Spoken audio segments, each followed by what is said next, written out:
Olá! Agora nós vamos trabalhar o assunto de indução magnética.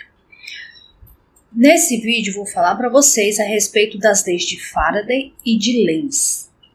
Mas antes da gente entrar na lei de Faraday propriamente dita, vamos fazer uma revisão rápida a respeito de campo elétrico. Quando a gente estava estudando campo elétrico, a gente definiu o fluxo elétrico.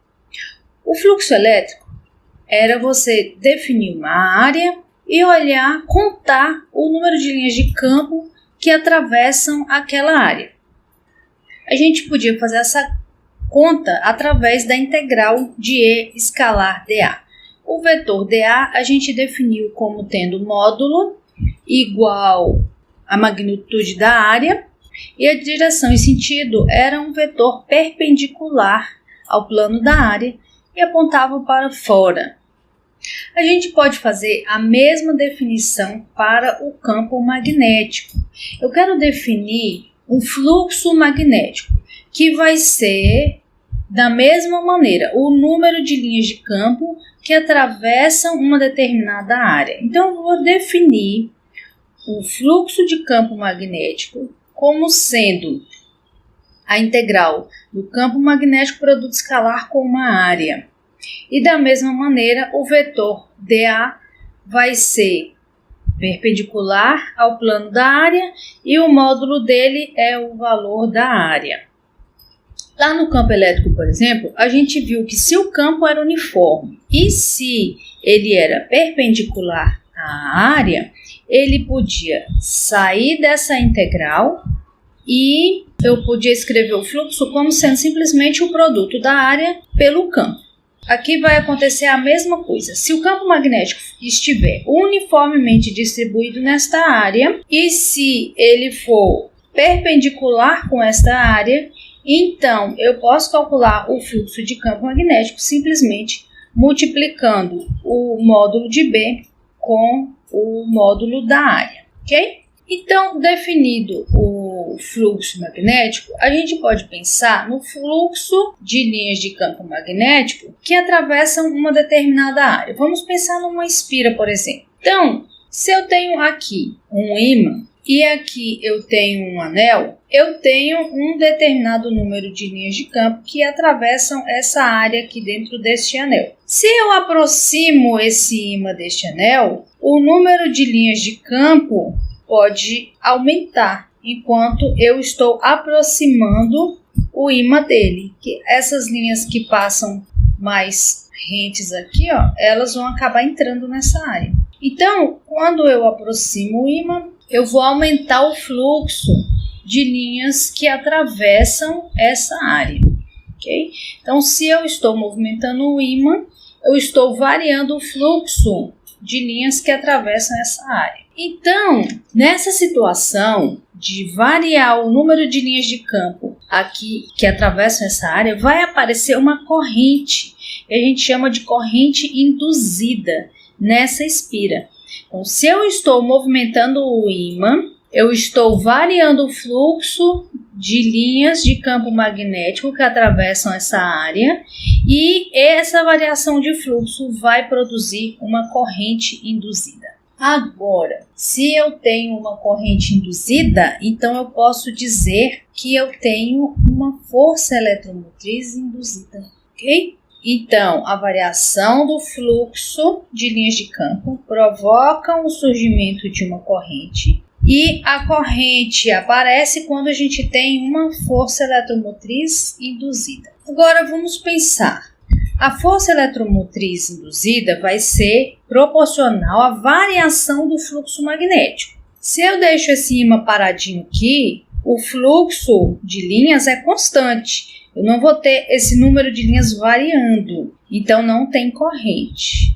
A força eletromotriz só aparece se esse fluxo estiver variando. Então, eu posso escrever a força eletromotriz induzida como sendo proporcional à taxa de variação do fluxo de campo magnético. Eu não sei quanto que vale esse A. é uma constante de proporcionalidade. Quem vai me dizer se A é justamente a lei de Lenz, que a gente vai ver nesse instante.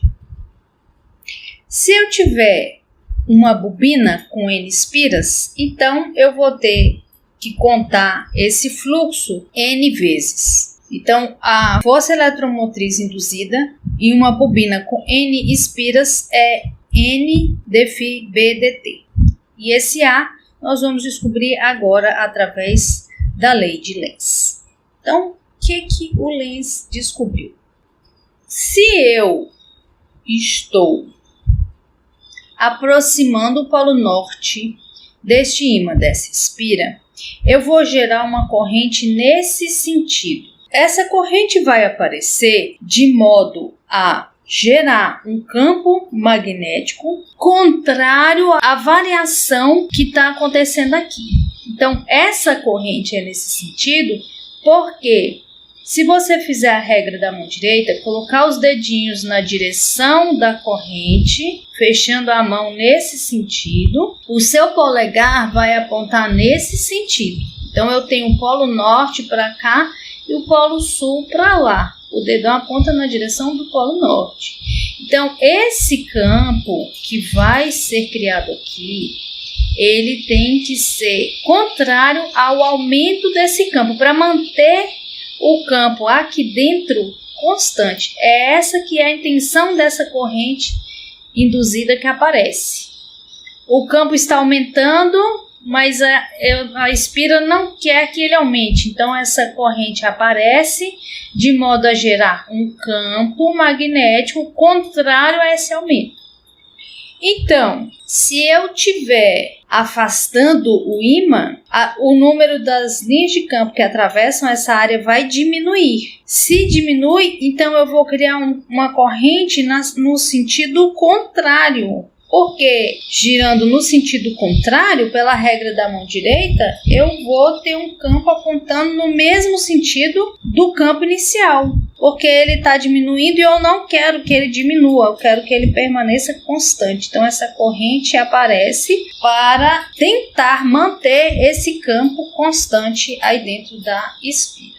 Ok? Então, é dessa forma que a corrente surge na espira. Ela surge para tentar, vamos dizer assim, tentar impedir a variação do fluxo magnético. Ok? Ela quer que o campo magnético permaneça constante. Se ele aumenta, a corrente vai ser criada no sentido de diminuir.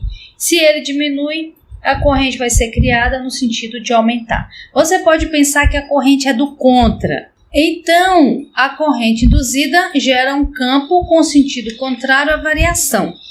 Então, nesse caso aqui, ó, na letra A, eu estou aproximando o polo norte da espira. Se eu estou aproximando o polo norte da espira, eu estou aumentando a linha de campo, então a corrente vai ser gerada nesse sentido, para que o polo norte do campo induzido esteja apontando para cima. Nesse caso aqui, eu estou afastando o polo norte dessa espira. Então, se eu estou afastando, a corrente vai ser gerada nesse sentido, para que o polo norte do campo induzido pela corrente seja apontando para baixo, para manter o campo aqui dentro constante.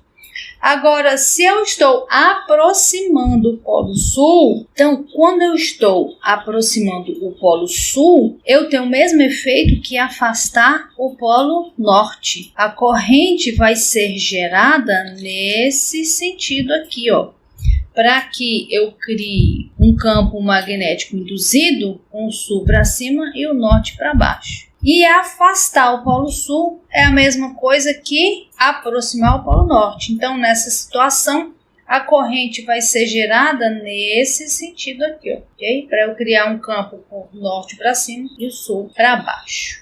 Ok? Então, aproximar o polo norte ou afastar o polo sul, a espira reage da mesma forma e vice-versa. Ok? Então, na lei de Faraday, a gente viu que a força eletromotriz induzida é igual à variação do fluxo magnético. E o que a lei de Lenz diz? A lei de Lenz diz que a constante A de proporcionalidade que a gente pôs lá é um sinal de menos, porque essa força eletromotriz é do contra. Se a taxa de variação do fluxo diminui, ele vai querer aumentar. Se aumenta, ele vai querer diminuir.